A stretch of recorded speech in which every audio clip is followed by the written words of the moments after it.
আসসালামু আলাইকুম। অন্য মঞ্চের আলোচনায় আপনাদের সকলকে আমন্ত্রণ জানাচ্ছি। আজ আমাদের সঙ্গে আমন্ত্রিত অতিথি হিসেবে আছেন সুপ্রিয় দর্শক, সাজ্জাদ কাদিরের শুভেচ্ছা নিন। এই মুহূর্তে আপনাদের সামনে কথা বলবো তারেক রহমানের 60 দিন প্রত্যাশা বনাম প্রাপ্তি, আই হ্যাভ এ প্ল্যান থেকে টাইম ম্যাগাজিন কেমন কাটলো 2 মাস। আজকে একটি ঐতিহাসিক দিন, 17 এপ্রিল। আজকের এই দিনে 1971 সালে আজকে যে আমরা সরকার সরকার বলি, এই সরকার, এই যে বর্তমান সরকার, এই সরকারগুলো মানে বাংলাদেশ, স্বাধীন বাংলাদেশের প্রথম সরকারের গোড়াপত্তন হয়েছিল একটা শপথ অনুষ্ঠানের মাধ্যমে। সরকার গঠিত হয় 10ই এপ্রিল, কিন্তু শপথ অনুষ্ঠান হয় 17 এপ্রিল 1971।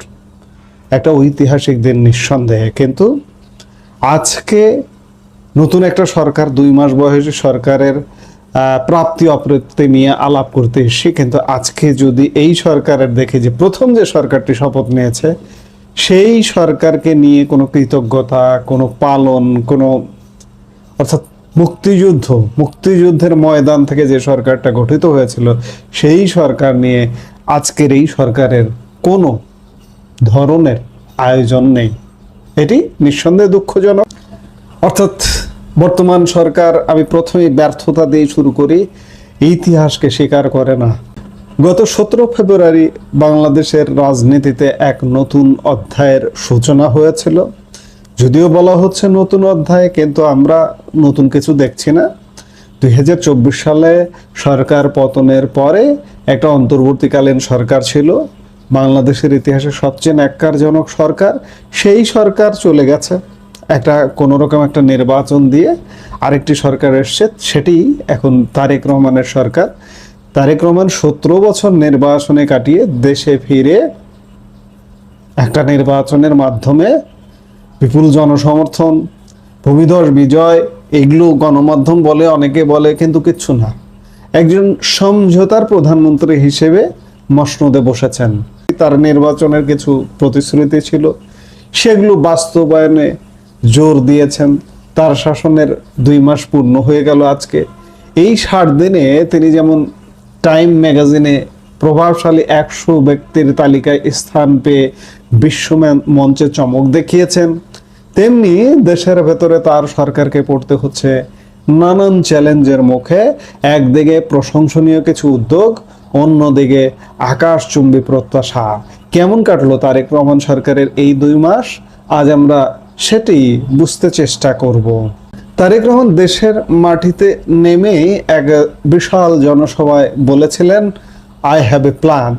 এই প্ল্যানের প্রতিফলন হিসেবে দায়িত্ব নিয়ে তিনি কিছু পরিবর্তনের সিদ্ধান্ত নিয়েছিলেন। এগুলো কিছুটা প্রশংসা কুড়িয়েছে, যেমন প্রোটোকল ও মিতব্যয়িতা। প্রধানমন্ত্রী হয়েও তিনি প্রোটোকল না নিয়ে ট্রাফিক সিগন্যাল মেনে চলছেন। তার গাড়ি বহরে 13-14টি থেকে কমিয়ে 4টিতে নামিয়ে আনা হয়েছে। নির্ধারিত সময়ে অফিসে উপস্থিত হচ্ছেন। সরকারি দলের এমপিদের জন্য শুল্কমুক্ত গাড়ি ও প্লট না নেওয়ার সিদ্ধান্তটি সাধারণ মানুষের মধ্যে ব্যাপক প্রশংসা কুড়িয়েছে। এগুলো প্রশংসনীয়। সামাজিক সুরক্ষায় তিনি কিছু কাজ করছেন। নির্বাচনে পরপরই তিনি ফ্যামিলি কার্ড, ইমাম, মসজিদদের সম্মানী প্রদান এবং ক্রীড়াবিদদের ভাতা দেওয়ার কাজ শুরু করেছেন। পহেলা বৈশাখে উদ্বোধন করেছেন কৃষক কার্ড, এমনকি 10,000 টাকা পর্যন্ত কৃষি ঋণের সুদ মওকুফ করেছেন। এই সামাজিক সুরক্ষার কার্ডগুলো তিনি একদিকে চালু করেছেন, আরেকদিকে অনেক সামাজিক সুরক্ষার ব্যবস্থা ছিল, বিধবা ভাতা, বয়স্ক ভাতা, এমনকি মুক্তিযুদ্ধ ভাতা।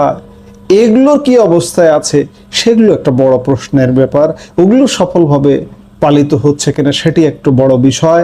এই যে কৃষি কার্ড, ফ্যামিলি কার্ড, এগুলো কতটা মানুষের উপকারে আসবে সেটি নিয়ে প্রশ্ন রাখার যথেষ্ট সুযোগ আছে। শিক্ষা, স্বাস্থ্য ক্ষেত্রে কিছু ইতিবাচক ভূমিকা রেখেছেন। স্টুডেন্ট ভিসায় জামানতবিহীন ঋণ 3 লাখ থেকে বাড়িয়ে 10 লাখ করা হয়েছে। হেলথ কার্ড প্রকল্প প্রক্রিয়াধীন। আন্তর্জাতিক বাজারে অস্থিরতা ও তেলের সংকট থাকা সত্ত্বেও দেশের বাজারে তিনি তেলের দাম বাড়াননি, যা সাধারণ মানুষের নিকট স্বস্তির সংবাদ হতে পারত। কিন্তু সত্যিকার অর্থে সাধারণ মানুষ তেলই পাচ্ছে না। এটা একটা অস্বস্তির জায়গা। তারেক রহমানের এই 2 মাসে রাজনীতির মাঠেও এক নতুন শিষ্টাচার দেখা গেছে। বিজয়ের পর তিনি নিজে বিরোধী দলীয় নেতাদের বাসভবনে গিয়েছেন, যা বাংলাদেশে বিরল। তার এই সহজ সরল চালচলন এবং কাজের স্বীকৃতি মিলেছে আন্তর্জাতিকভাবেও। টাইম ম্যাগাজিন তাকে বিশ্বের প্রভাবশালী 100 ব্যক্তির তালিকায় অন্তর্ভুক্ত করেছে। মুদ্রার যেমন 2টো পিঠ থাকে, এই সরকারের 2 মাসের অর্জনের পাশাপাশি অভিযোগের পাল্লাও কিন্তু হালকা নয়। বিভিন্ন মহল মনে করছে কিছু ক্ষেত্রে প্রত্যাশা আর প্রাপ্তির ফারাক অনেক। অর্থনীতি ও বাজার দর সরকারের সবচেয়ে বড় চ্যালেঞ্জ এখন অর্থনীতি পুনরুদ্ধার। ব্যাংকিং সেক্টর সংস্কার এবং কর্মসংস্থান সৃষ্টিতে এখনো দৃশ্যমান কোনো বড় উদ্যোগ চোখে পড়েনি। চাল থেকে শুরু করে সবজি বাজারের প্রতিটি পণ্য আজ সাধারণ মানুষের নাগালের বাইরে।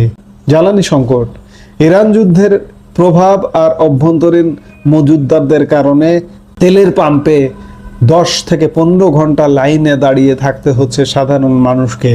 সরকার বলছে সংকট নেই, কিন্তু বাস্তবতা ভিন্ন। দলের ভেতরে বিশৃঙ্খলা। বিশ্লেষকরা মনে করছেন প্রধানমন্ত্রীর সদিচ্ছা থাকলেও তার দলের অনেক নেতাকর্মী এখনো বুঝে উঠতে পারছেন না যে প্রধানমন্ত্রী দেশ শাসন করছেন নাকি জনগণের সেবা করছেন। নেতাকর্মীদের চাঁদাবাজি, দখলবাজি এবং ফুটপাত পুনরায় দখলের মতো ঘটনা প্রধানমন্ত্রীর ভাবমূর্তিকে ক্ষুণ্ণ করছে। ফুটপাত পুনরায় দখলটা কেমন? একদিকে উদ্ধার করছে, ধরুন ঢাকা উত্তর সিটি কর্পোরেশন, দক্ষিণ সিটি কর্পোরেশন, আর একদিকে দলের নেতা কর্মীরা নতুন করে ভাড়া দিচ্ছেন, এমন ঘটনা ঘটছে। ইতিহাস ও সমন্বয়হীনতা এই সরকারের মধ্যে খুব প্রকটভাবে দেখা যাচ্ছে। সরকারের বিরুদ্ধে ইতিহাস বিকৃতির অভিযোগ উঠেছে। বিশেষ করে জিয়াউর রহমানকে স্বাধীনতার ঘোষক বানানোর অপচেষ্টা দারুণভাবে সমালোচিত হচ্ছে। এছাড়া আমাদের যে ঐতিহাসিক দিনগুলো 7ই মার্চ, 10ই এপ্রিল এবং আজকে যেমন 17 এপ্রিল, এই 17 এপ্রিল, 10ই মার্চ, 7ই মার্চের মতো ঐতিহাসিক দিনগুলো রাষ্ট্রীয়ভাবে পালিত না হয় অনেক মহল ক্ষুব্ধ। অর্থাৎ মুক্তিযুদ্ধ বা একটা দেশের যে গোড়াপত্তন হয়েছিল, ধরুন আজকের দিনটাই 17 এপ্রিল, আমার এ যাবৎ 55 বছরে যত সরকার, সেই সরকারের গোড়াপত্তন হয়েছিল আজকের দিনে একটি শপথের মাধ্যমে। আজকে রাষ্ট্রীয়ভাবে কিন্তু কোনোভাবে পালিত হচ্ছে না। অর্থাৎ আজকের এই তারেক রহমান সরকার মুক্তিযুদ্ধকে কতটা মানেন, ইতিহাসকে কতটা স্বীকৃতি দেন, সেটি একটা মোটা দাগের প্রশ্ন থেকে যায়। প্রশাসনের ভেতরে সচিবদের দ্বন্দ্ব এবং মন্ত্রীদের মধ্যে দূরত্বের কারণে কাজকর্মে সমন্বয়হীনতা দেখা যাচ্ছে।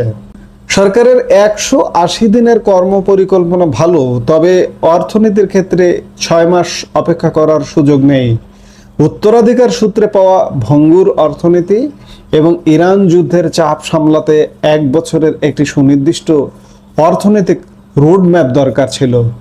শিল্প উদ্যোক্তারা বলছেন এলসি সমস্যা আর ঋণ পেতে জটিলতার কারণে উৎপাদন কমছে এবং শ্রমিক ছাঁটাই হচ্ছে, যা দেশের জন্য অশনি সংকেত। তারেক রহমান একটু সাধারণ জীবনযাপন দেখিয়ে কিছুটা আশা জাগিয়েছিলেন, কিন্তু শুধু কার্ড বিতরণ বা সামাজিক নিরাপত্তা দিয়ে একটি ভঙ্গুর অর্থনীতি টেনে তোলা অসম্ভব। মানুষ এখন শুধু সুন্দর স্ক্রিপ্টের বক্তব্য নয়, বরং বাস্তব পদক্ষেপের মাধ্যমে পকেটের টান আর বাজারের আগুন কমতে দেখতে চায়। প্রধানমন্ত্রীর সামনে আগামী 4 মাস অত্যন্ত গুরুত্বপূর্ণ।